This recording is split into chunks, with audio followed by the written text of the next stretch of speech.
Hey guys, welcome back to the channel. I'm Kimberly Wright, realtor here in Arizona, and I have with me today Linder. He is one of my favorite people on the planet. He's Linder. I have with me here today Ryan Zamudio. He's a fantastic, one of the best lenders here in the Arizona market, and we're going to be discussing today exactly why Arizona is the lead in the nation when it comes to being the melting pot. When the good is good, it's great out here, and when the market starts slowing down, we're kind of the lead in that. So we're going to be discussing that today. How do you explain that to buyers moving here?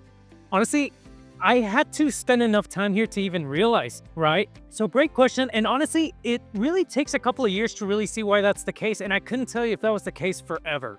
When the COVID boom happened, it just so happened that our prices skyrocketed seemingly more than just about any other market. It was Phoenix and Austin that were leading the charge, right? And now that we've seen a lot of, stagnant markets, a lot of listings just sitting on the market, rates high, we're also leading the nation as far as listings being removed, as far as price reductions happening. Like, we've been leading those the last couple of months. So you really have to stop and think, why does Phoenix happen to do that? Why do we lead, whether it's good or bad? And we have to kind of peel back the layers a little bit as to what causes that. There's three main points on that I really want to go over, and that's the first point that I really want to talk about is the amount of investors that we have around here. We happen to be a very popular destination, not just for local investors, mom and pop investors, but also the big institutional investors that are sweeping up properties left and right. Yeah.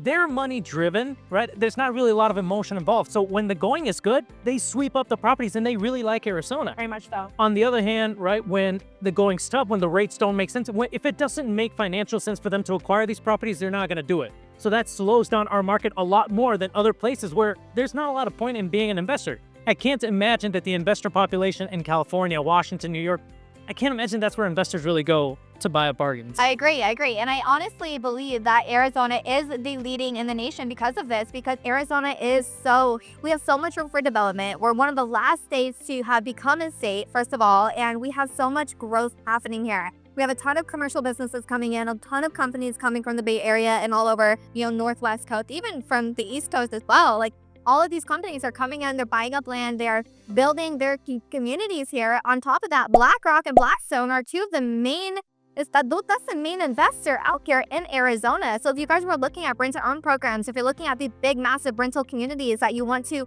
or even the newer build communities, guess what? BlackRock had purchased most of the land out here, which is pretty wild to see. So going to your point, that is one of the biggest reasons why Arizona does lead the market in real estate nationwide. So, you brought it up right there in your point, right? The other part of the investor concentration, not just investors, but out-of-state buyers, right? So, and you help a lot of them, right? Like, that's one of the number one people that you've had the opportunity to help. Yeah. When you're moving in from out of state, you also seem to be more sensitive to, is it a good time to make that jump or not, right? So with Arizona being one of the leading states for relocators, everywhere from California, New York, Chicago, anywhere in the Midwest, right? A lot of people in the East Coast, if the going is not good, you tend to press pause on those plans. Yeah. And there's also a lot of big companies coming up. So a lot of people are not even just moving out of state, they're moving out of country, right? And big companies might take a slower approach if it's going to end up costing them more. That's a second part to that puzzle. Yes, yeah. So they have to make sure the ROI is there.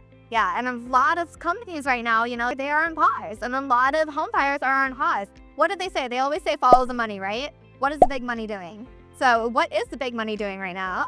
If they can find the right deals, they're buying. They're buying. And if they can't, they're not. And that's slowing everything down, right? You've even seen it in new construction, right? Like, they bought big parcels of land, and some of them, instead of developing, they just stopped the projects altogether, because if they can't clear the inventory in the communities that they already propped up, you're not going to break ground on the next one. Yeah. It's too cost heavy for them to not sell their property. Very much so. Very much so. And so a lot of builders right now, they are, like Brian said, they're slowing down. And by the way, you guys, if you are looking to move here, you're not sure what area is the best for you, and you're looking to purchase a property here in the state of Arizona, give me and Ryan a call. We're here to help guide you guys throughout that process. Send us a text, send us an email. We're here to help serve you and your family at the highest possible level. But going back to the new builds, like, they have slowed down quite a bit, and their build times are actually, 8 to 9 months. However, they are selling more quick move-in homes because they have more of that inventory right now. So it's pretty wild. And on top of that, a lot of builders are very open now to be able to work with outside lenders like Brian than they were a few years ago. And you guys still get those incentives. So everyone is kind of grasping at straws right now, wanting to sell these properties, wanting to be able to give out as much incentives as possible. So because they need to, they're kind of struggling right now. Now, the builders that are offering everybody the incentive regardless of their lenders are still the minority, but it's growing simply because at the end of the day, they want those properties sold above anything. They don't really care how you go about it. They're just saying, please come by, bring whatever financing you want. Here's the credit. I'm dealing with one of those as we speak that's closing at the end of the month. And what company is that with? That's with That was Volte. Volte. Volte Homes. Yeah. They have a few communities here in Arizona as well. And Ryan, you guys are gonna get the job done for you when it comes to lending. And the homes are beautiful too. They are. They're absolutely stunning. The new builds out here are incredible. Resale homes as well right now. It's pretty amazing. And you guys, if you are looking at resale properties, Ryan and I can negotiate for you insane amount off right now, whether it be through the inspection period, whether it be seller concessions, whether it be getting the price off of the home. Like we are working wonders for our clients here today. At this immediate point, if you're getting a resale property, an existing property, and you're not getting some kind of credit, we're probably better off going and looking at the next one. You're gonna get something. You're gonna get something. There's no reason you should be buying a home right now and not getting anything as a home buyer. We talked about 2 main points, and there's only 2 more that are worth noting. Let's hear it.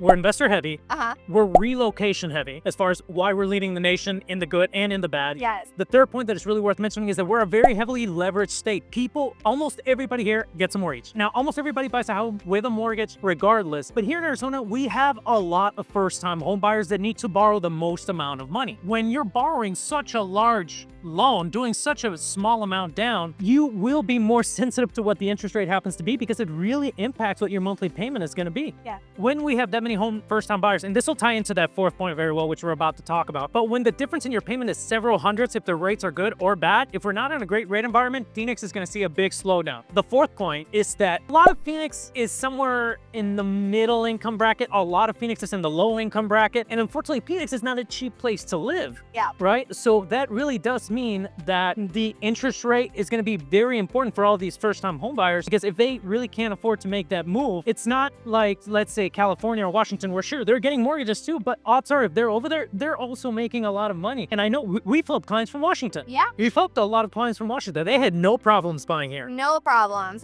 because they're able to sell their properties out in California, Washington, Oregon, all these places, and come in with loads of cash. Pretty interesting to see. Even 55 plus, if you are in that 55 plus age range, like we are seeing, I think right now for me, the majority of the buyers have been 55 plus or, second time move up buyers. I know we have some first time home buyers that we're working with right now as well. And so it's very interesting, you guys. And as far as that goes, Ryan, I've had a lot of clients ask me, a lot of you guys have asked me where the market is going to be going in, the fall, winter, going into 2026. Our home price is going to drop. Our interest rate's going to come down. What is your opinion? I know my opinion. I've shared it with you guys before, but I'm curious what a professional opinion is over here in the finance side. 2 professional opinions. Well, and we were talking a little bit about that before the camera even went on. Yeah. But as far as home prices go, and that's the big one that people are asking about, rates are what they are. We're hoping for inflation to come down and for interest rates to start getting better. We've been seeing an improvement. The hope is that that will continue, but it's really just going to come down to the reports. A prediction at this point is about as good as a guess, if I'm being honest with you. But so far, we've been on the right track. As we speak, rates are the lowest they've been since April. And then before that, it was sometime last year. So we've had 2 spikes in the right direction, or so 2 dips in the right direction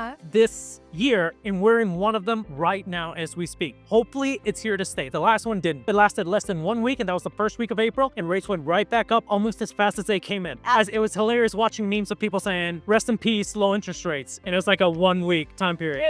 It can be that quick. Now, home prices. That's the other big question that people are asking, and a lot of people are on the sidelines just because of the home prices. And unfortunately, or fortunately, depending on whether you own a home currently or not, the tapering of home prices, we're already seeing seeing. It's already in effect. So if you're waiting for something much more drastic than what already happened, you might be waiting forever. It just might not come. That property that was listed at 550 is now probably listed at 525, 500. Yeah. And if it doesn't go for that, guess what? The seller is gonna pull it out of the market and try again later. Exactly. And here's the thing, you guys, like I have so many people calling me and texting me saying, hey, we just want to wait for home prices to drop. The home prices have dropped. We don't know if they're going to drop even more. I have sellers right now wanting to sell their property for $580,000 and they can't because there's another home in the market that's the exact same floor plan. It's been renovated. They have a pool. My sellers do not, and they cannot sell their home for $575,000 or whatever they wanted to because that home that just went under contract and sold just sold for